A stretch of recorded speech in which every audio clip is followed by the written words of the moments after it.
नमस्कार, news 18 special में आपका स्वागत। मैं राहुल ओझा आपके साथ। गुजरात में इस समय कई जिले बाढ़ की चपेट में हैं, लेकिन सबसे ज्यादा हाहाकार 5 जिलों में है।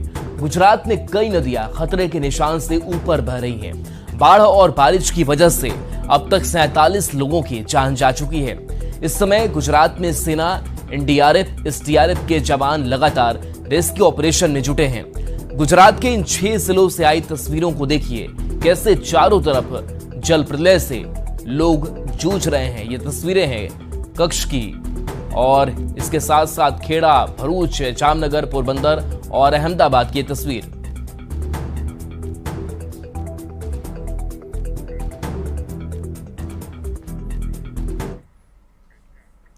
तो गुजरात के कई इलाकों में भारी बारिश का अलर्ट जारी किया गया है। मौसम विभाग ने गुजरात के कच्छ, जामनगर, द्वारका, पोरबंदर, नवसारी, वलसाड में बारिश का येलो अलर्ट जारी किया है। गुजरात के किसी भी जिले में आज बारिश का रेड और ऑरेंज अलर्ट नहीं है। गुजरात में भारी बारिश से अब तक 47 लोगों की मौत हो चुकी है।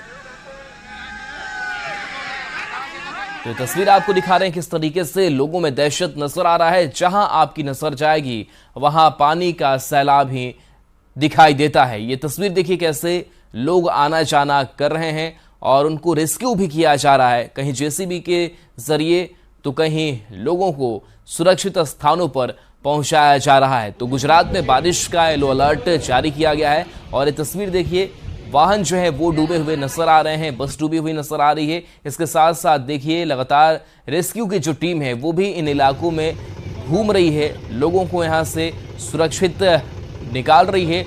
ऊंचे जगहों पर ले जाती हुई ये टीम, ये प्रशासन नजर आ रहा है।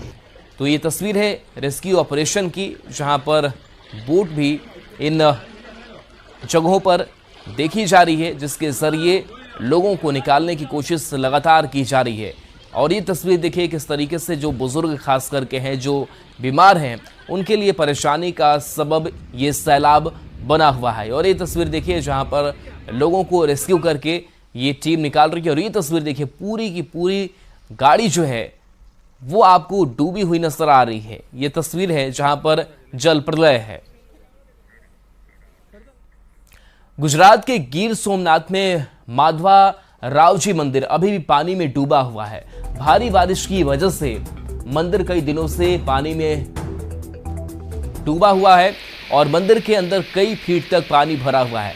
मंदिर के अंदर माधव राव जी की प्रतिमा के ऊपर भी 5 से 7 फीट तक पानी बह रहा है, जिसकी वजह से मंदिर में श्रद्धालुओं के जाने पर रोक लगा दी गई है।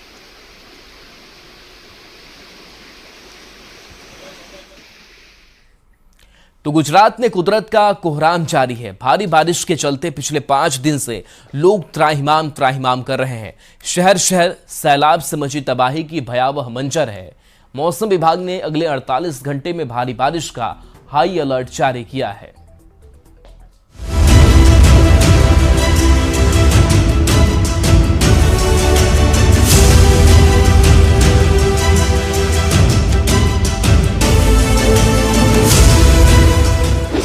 गुजरात में बादल फाड़ तबाही।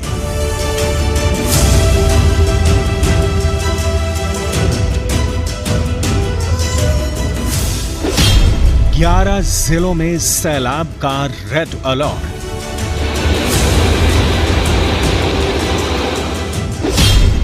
अठारह जिलों में लोगों के लिए संकट बना सैलाब।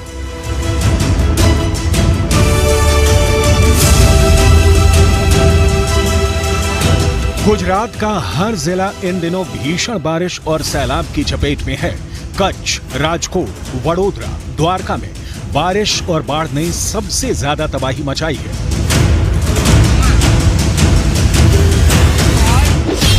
मौसम विभाग के मुताबिक गुजरात में 5 दिनों तक भारी बारिश का अलर्ट जारी किया गया है। 18 जिलों में बारिश की वजह से हालात सबसे ज्यादा खराब हैं, तो 11 जिलों में बारिश का रेड अलर्ट जारी किया गया है, तो 22 जिलों में येलो अलर्ट है।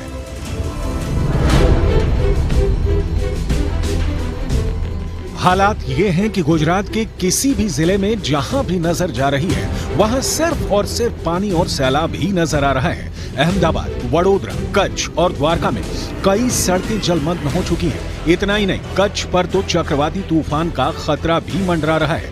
ऐसे लोगों को एहतियात बरतने के निर्देश दिए गए हैं। कच्छ में हुई भारी बारिश के बाद सड़कों पर पानी भर गया है।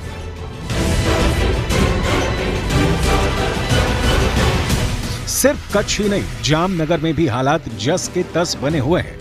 भारी बारिश के बाद रंजीत सागर डैम ओवरफ्लो हो गया, जिसकी वजह से निचले इलाकों में बाढ़ का खतरा मंडरा रहा है। जामनगर के हालात को देखते हुए प्रशासन भी पूरी तरह से अलर्ट हो गया है, क्योंकि बाढ़ का पानी अब शहर में भी घुस चुका है, जिससे हालात लगातार खराब हो रहे हैं। डैम ओवरफ्लो होने और नदी में आए उफान की वजह से कई जगहों पर पानी सड़क से ऊपर बहता नजर आया। कई जगह तो पुल भी पानी में डूबे दिखाई दिए। गुजरात के पोरबंदर में भी हालात ठीक नहीं है। वहां भी नदियों में उफान की वजह से कई गांवों का संपर्क टूट गया है और पानी पुल के ऊपर से बह रहा है। और वहां सैलाब के बीच पुल पार कर रही एक कार नदी में गिर गई और इस हादसे में कार सवार समेत 3 लोगों की मौत हो गई।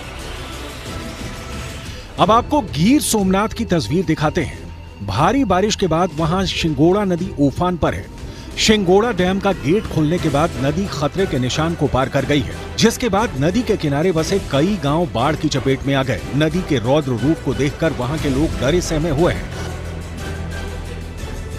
गुजरात के अलग अलग इलाकों में बाढ़ के हालात को देखते हुए एयरफोर्स ने मोर्चा संभाल लिया है। बाढ़ प्रभावित लोगों तक हर संभव मदद पहुंचाने की कोशिश की जा रही है। लोगों को खाने के पैकेट पहुंचाए जा रहे हैं। वहीं हेलीकॉप्टर की मदद से बाढ़ प्रभावितों को रेस्क्यू भी किया जा रहा है।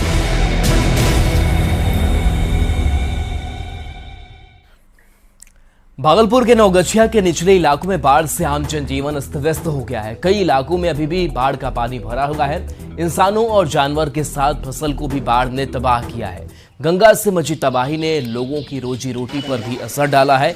बिंदटोली बांध के टूटने के बाद खेतों में पानी भर जाने से सैकड़ों एकड़ में लगी केले की फसल पूरी तरह से बर्बाद होने की कगार पर पहुंच गई है। किसान सरकार से मदद की गुहार लगा रहे हैं। पूरी परेशानी है, वही केले पे हम सब जीते थे। अब तो केले नहीं रहा तो हम क्या क्या करके जिएंगे। अच्छा, आप कितना एकड़ में लगाए हैं? हम 1 एकड़ में लगाए हैं। 1 एकड़ में? हाँ, पूरा डूब गया है? पूरा डूब गया है। ज्यादा तो नहीं था जमीन, बस वही 1 एकड़ था। हम लोग का केला पे आश्रित था, लेकिन यहाँ पे पूरा रिंग बांध टूटा है बुद्धू चौक का। वहाँ से पानी धीरे धीरे निकास होते होते यहाँ तक पहुँच चुका है पोखरिया, तो पूरा पानी में केला भर चुका है। उसके कारण केला यहाँ पूरा फसल बर्बाद हो रहा है। इसलिए हम लोग का विनती है सरकार से, हम लोग का कुछ नुकसान भरपाई हो जाए। झारखंड विधानसभा चुनाव में अब कुछ ही महीने रह गए हैं। ऐसे में तमाम नेता अब चुनावी मूड में आ गए हैं। जनता के बीच जाकर अपने कामकाज का दावा कर रहे हैं। ऐसे में न्यूज 18 बिहार झारखंड भी जनता के हिस्से का सवाल पूछने और नेताजी के कामकाज का हिसाब किताब लेने मैदान में उतर चुकी है। इस सीरीज में सबसे पहले पड़ताल करेंगे मांडू विधानसभा क्षेत्र की, जहां से जेपी पटेल पिछले 3 बार से लगातार जीतकर विधानसभा पहुंच रहे हैं। जेपी पटेल ने अपने कार्यकाल में कई काम के दावे किए हैं। उनके दावे में कितना दम है, देखिए हमारी इस पड़ताल में।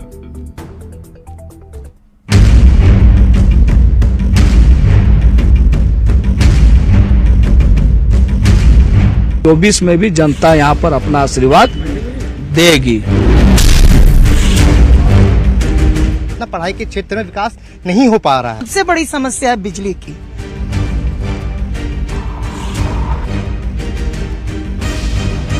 झारखंड में विधानसभा चुनाव की सुगबुगाहट के साथ सियासी गतिविधियां भी बढ़ गई हैं। एक तरफ जहां सरकार जनता के बीच जाकर अपनी 5 साल की उपलब्धियों को गिनवा रही है, तो वहीं विपक्षी दल अपने पहले के सरकार के दौरान किए गए काम को गिनवाने के साथ मौजूदा सरकार की खामियों की पोल खोल रही है। मंत्री अपने काम का हिसाब अलग से जनता को दे रहे हैं, तो विधायकों का भी चुनावी मौसम में अपने क्षेत्र का दौरा बढ़ गया है।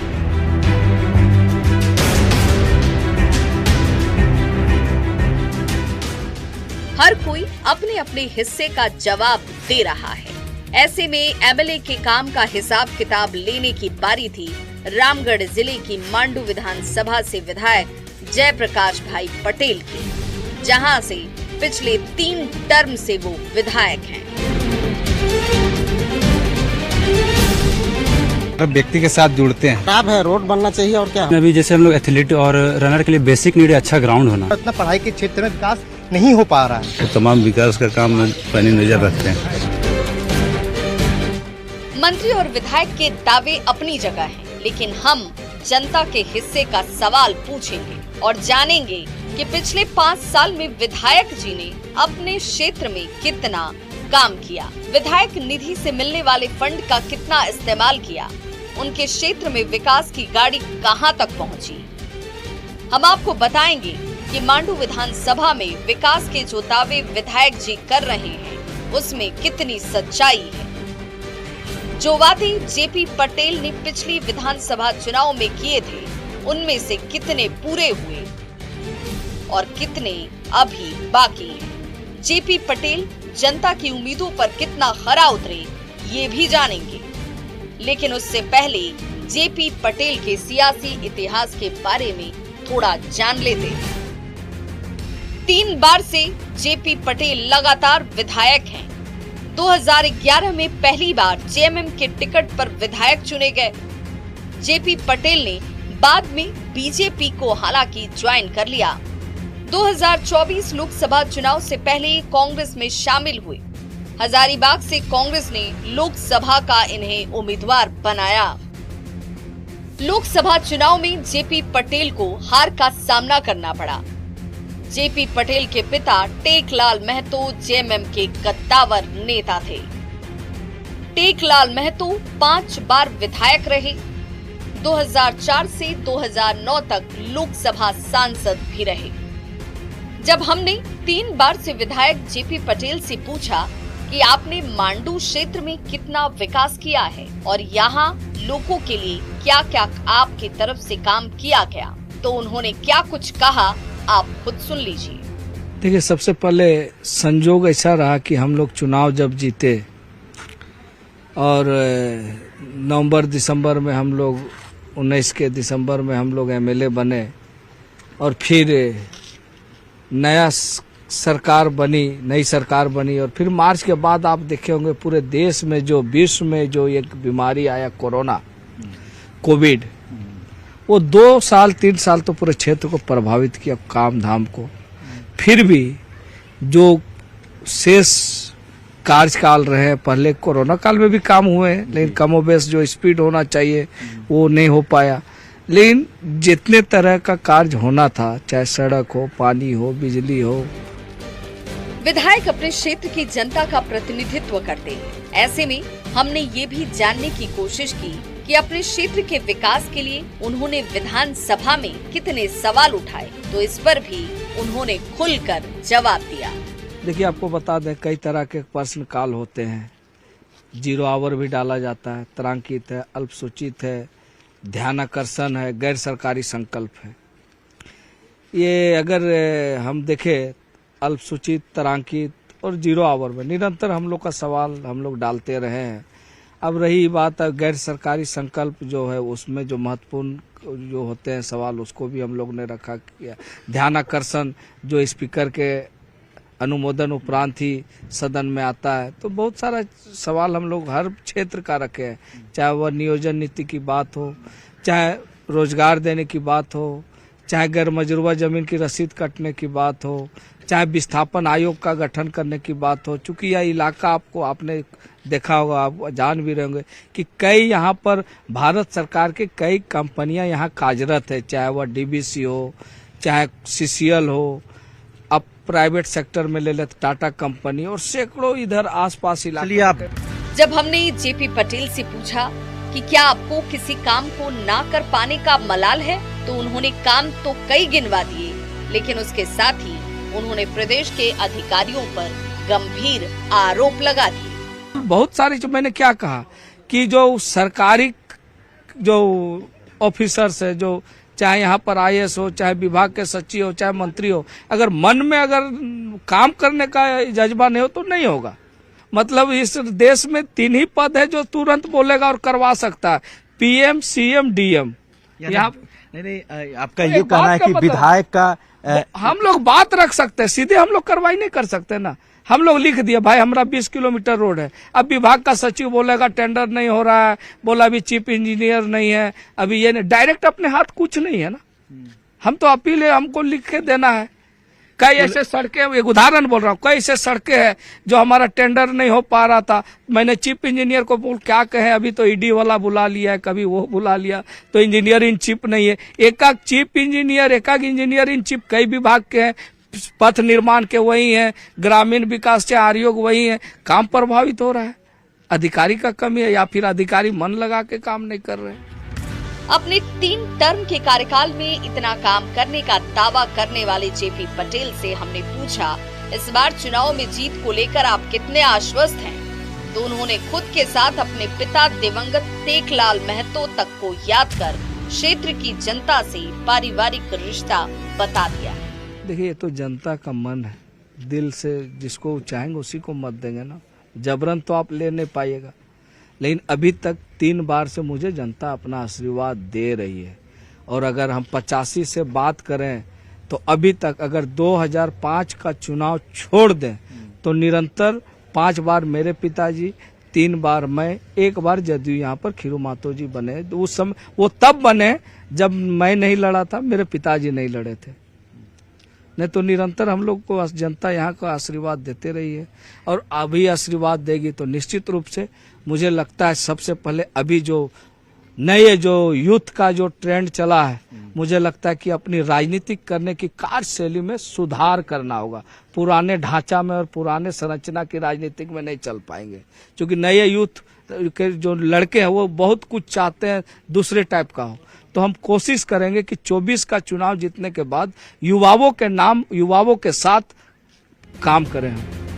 विधायक जी से हिसाब किताब लेने और उनके दावों के बाद अब बारी थी जनता से उनके दावों की हकीकत को जानने की। जब हम जनता के बीच पहुंचे तो उन्होंने कहा कि विधायक जी मिलने तो आते हैं लेकिन शिकायतें भी बहुत हैं। पर जितना भी रोड है, पुल पुलिया है, सभी इनके द्वारा किया गया है।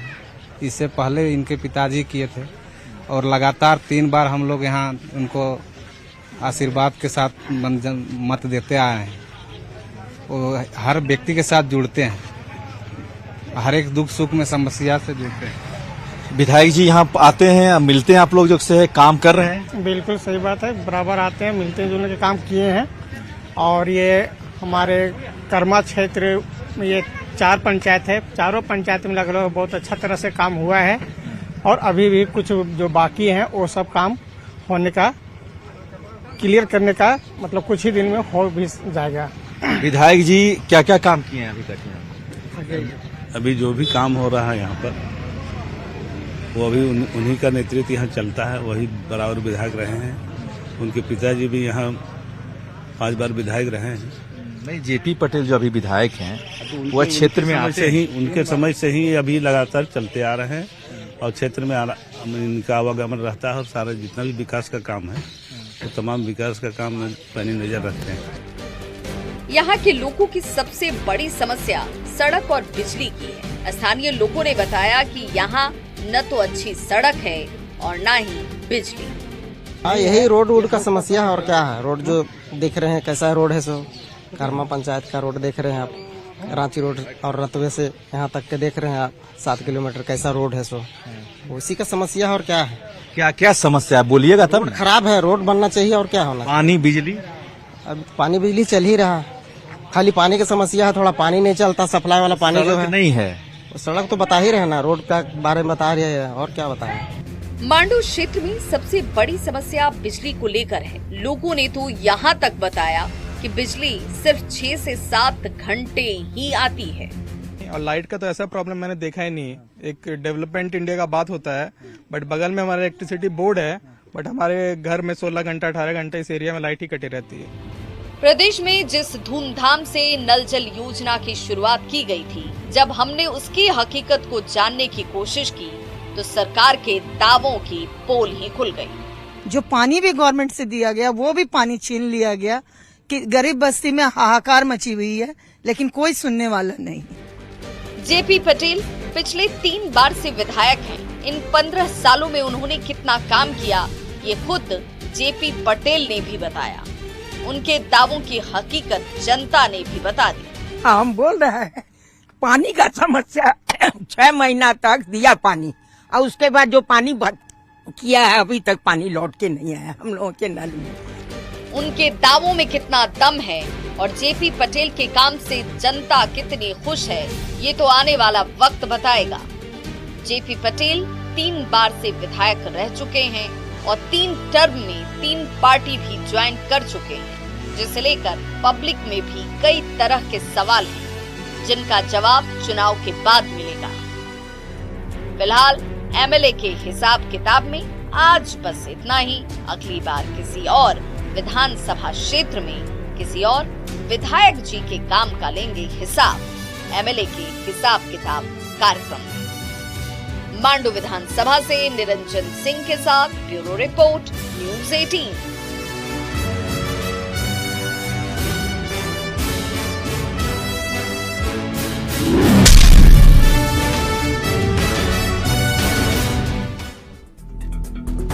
और चलिए एक छोटे से ब्रेक का वक्त है, चलते वापस आते हैं।